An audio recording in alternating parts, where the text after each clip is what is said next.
Now, the first type of agency that we will be discussing, besides that of express agency, which is, for a lack of a better word, the most straightforward mechanism of establishing agency, is agency by estoppel.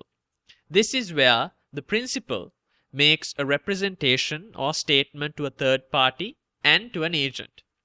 Now, there are several requirements in order for an agency by estoppel to be established.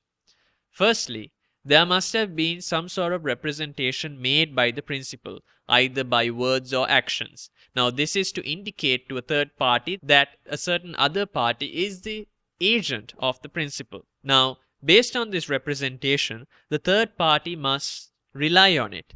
And then finally, the third party should have suffered some sort of loss. In this eventuality, a court of law may establish an agency by way of estoppel, as in the principal being estopped from going back on the representation made to the third party.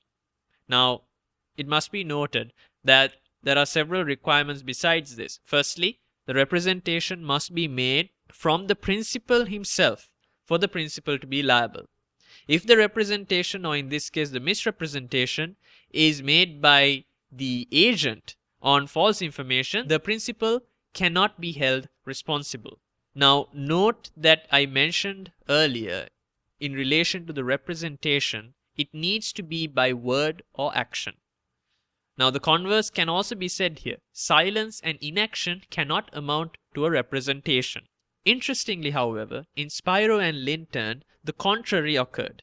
I urge you to have a look at this case in the case summaries provided with this course for a more elucidated and detailed explanation